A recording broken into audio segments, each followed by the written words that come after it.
नमस्कार, आप देख रहे हैं न्यूज़ 9। आपको बता दें कि आज कन्हैया कुमार सिवान पहुंचे और खूब गरजे। देश को आपस में बांटने के नाम पर सियासत की गई एनआरसी के नाम पर तवायंतर स्टेडियम में आए थे। गांधी मैदान होते हुए दूसरी बार, तीसरी बार मौलाना मजनुल हक कॉलोनी होते हुए आज़ादी के आंदोलन।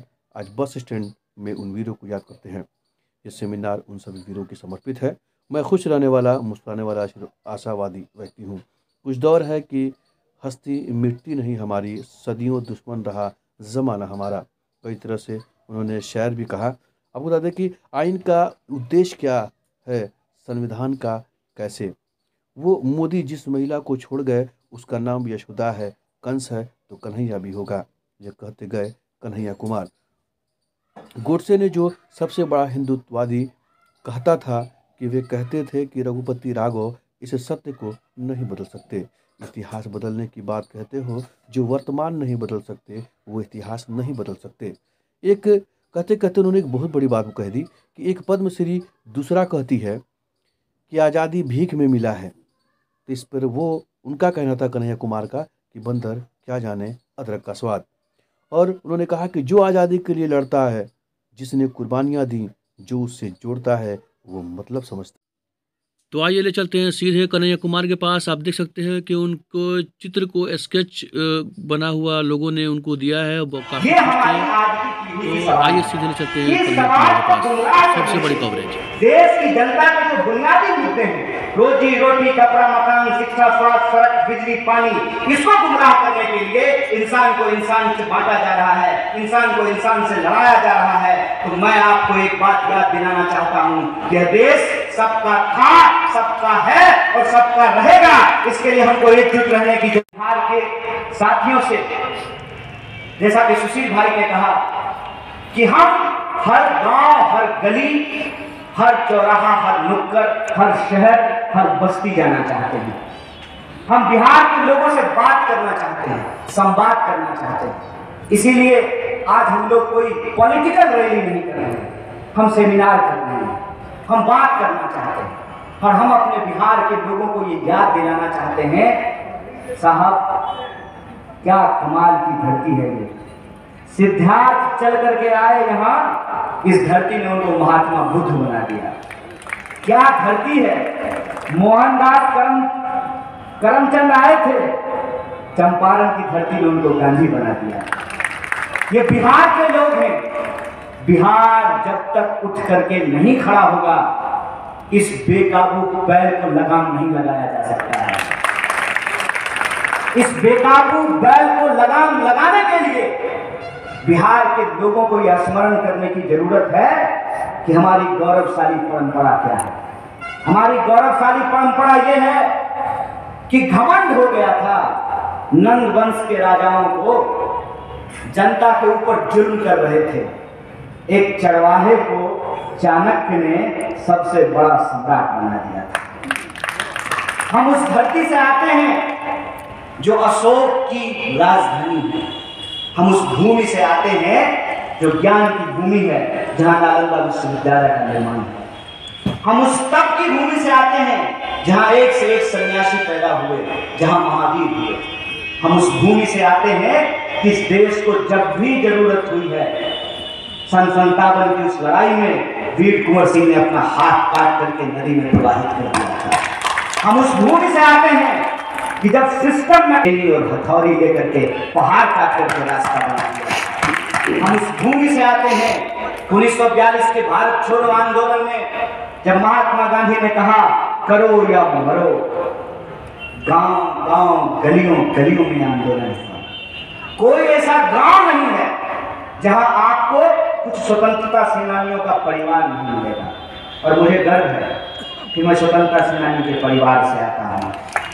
बचपन का वो सवाल जब मैंने अपनी दादी को पूछा था, तो मेरी दादी ने कहा था कि गांधी जी बाबा के नेतृत्व में हमारे परिवार के हर नौजवान इस देश की आज़ादी के लिए लड़ रहे थे। तो हमारी पुरखों ने जो आज़ादी हमको दिलाई है, उस आज़ादी की रक्षा करेंगे। जो संविधान हम तमाम इंसान को बराबर करता है, उस विरासत को हम बचाएंगे। और ये लड़ाई किसी पार्टी को बचाने की लड़ाई नहीं है।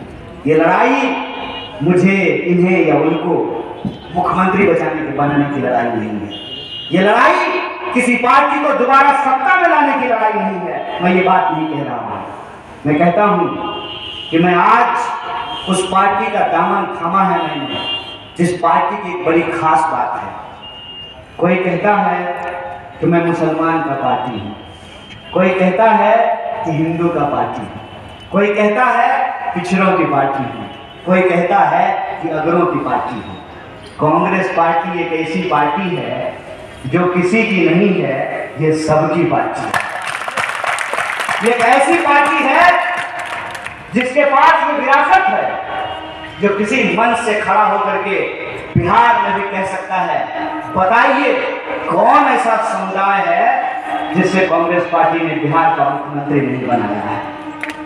मैं ये बात आपको इसलिए याद दिला रहा हूं कि मैं आपको ये नहीं कह रहा हूं कि आइए और आप कांग्रेस की सदस्यता ले लीजिए।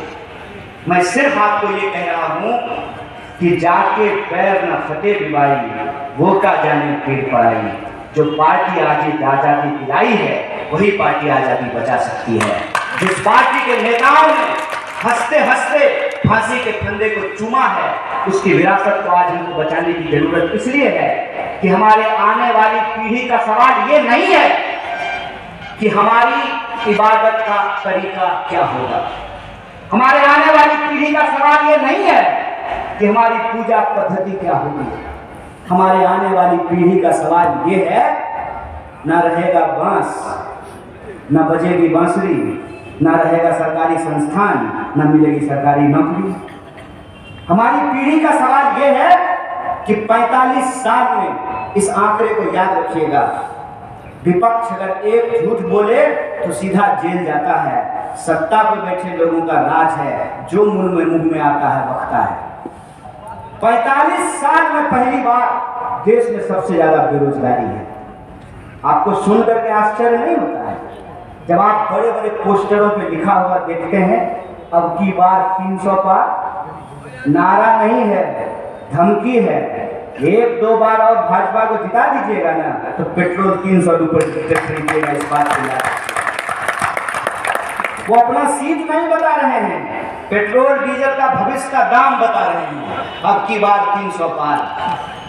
इस बात को समझिए कि आपके निजी जीवन में आप किन समस्याओं से परेशान हो रहे हैं।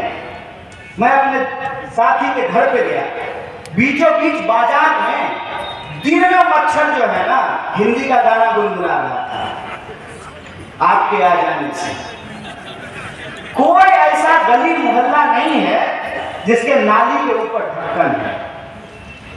कोई ऐसा गली मोहल्ला नहीं है जहां जाकर के अगर आपको मन में ये ख्याल आए कि सपोज करो कि कभी भूकंप आ जाए तो फायर ब्रिगेड की गाड़ी नहीं घुस सकती, एम्बुलेंस नहीं घुस सकता। यहाँ डॉक्टर साहब लोग बैठे हुए थे। अभी कोरोना की स्थिति में हमने देखा है कि क्या हुआ। सरकार का एक भी हेल्पलाइन नंबर काम नहीं कर रहा था, एक भी हेल्पलाइन नंबर काम नहीं कर रहा। फिर किस लिए सरकार है, किस लिए हम जनप्रतिनिधियों का चुनाव करते हैं? आप सोच करके बताइए कि मैं जब कह रहा हूं कि हमारे आने वाली पीढ़ी का सवाल ये है कि अगर एयर इंडिया नहीं बचेगा तो सिंधिया जी क्या करेंगे, ढोलक बजाएंगे? क्या करेंगे आप विमान मंत्री लेकर के जब विमान ही नहीं बचेगा? क्या करेंगे आप जब रेलवे ही नहीं बचेगा तो रेल मंत्री क्या करेंगे? सब कुछ ये अपने दोस्तों के हाथ में दे देना चाहते हैं। नारा लगाते हैं देश का और राष्ट्र की संपत्ति देते हैं दोस्त को। ये कैसा राष्ट्रवाद है भाई? क्या आप राष्ट्रीय संपत्ति बेच रहे हैं? कोई इनसे सवाल क्यों नहीं पूछता है? क्या आप देश का नाम लेते हैं तो देश की संपत्ति क्यों बेच रहे हैं? तो सरकार की तरफ से, सरकार नहीं कहती है, ऐसे ही आजकल तो 300 रुपया में रिचार्ज नहीं मिलता है। खाली मोबाइल रिचार्ज पे दिन भर जो व्हाट्सएप मैसेज भेजते रहता है ना, पहले मैसेज भेजेगा फटाफट 100 लोगों को भेजिए, 10 लोगों को भेजिए, मनोकामना पूर्ण हो जाएगा। अगला ही बार ऐसा मैसेज आएगा कि इंसान को इंसान आपस में बांट के। इतिहास का ऐसा ज्ञान जो इतिहास है ही नहीं, झूठ का कचरा है। उनका कर दिया आता है, घाटे में चल रही थी, घाटे में चल रही थी। तो क्या मुनाफा कमाने के लिए बनाया है सरकार? अगर मुनाफा कमाने के लिए आप मुख्यमंत्री और प्रधानमंत्री चुनते हैं तो फिर ये लोग क्यों सीधे अंबानी और अदानी को मुख्यमंत्री और प्रधानमंत्री ना बना दिया जाए? सरकारी संस्थान सिर्फ मुनाफा कमाने के लिए नहीं होता है। सरकारी संस्थान सरकार होने का जो मतलब है, जो उद्देश्य है, उसको पूरा करने के लिए होता है। अब सोच करके हमको बताइए, रेलवे नहीं होगा तो रिजर्वेशन करना होगा, और रिजर्वेशन क्यों होना चाहिए? जब एफर्मेटिव एक्शन नहीं होगा तो सरकार क्यों होना चाहिए? सरकार अगर हमको ट्रांसपोर्ट की फैसिलिटी नहीं देगी, हेल्थ की फैसिलिटी नहीं देगी, सड़क की फैसिलिटी नहीं देगी, सिक्योरिटी नहीं देगी, तो सरकार को हम टैक्स क्यों देंगे? हम ये नहीं कह रहे हैं कि प्राइवेट सेक्टर नहीं होना चाहिए। प्राइवेट सेक्टर इस देश में था, है और रहेगा, क्योंकि हमारी देश की जरूरतें इतनी ज्यादा हैं, हमारी आबादी इतनी ज्यादा है कि प्राइवेट सेक्टर रहेगा। लेकिन अनुभव क्या कहता है? अनुभव तो ये कहता है ना कि अगर पटना यूनिवर्सिटी नहीं ठीक से काम करेगा तो प्राइवेट इंजीनियरिंग कॉलेज भी नहीं पढ़ाएगा, आपसे 10 लाख रुपया ले लेगा, लेकिन आपके बेटे को प्रधानमंत्री की तरह A+B का होल स्क्वायर नहीं पता।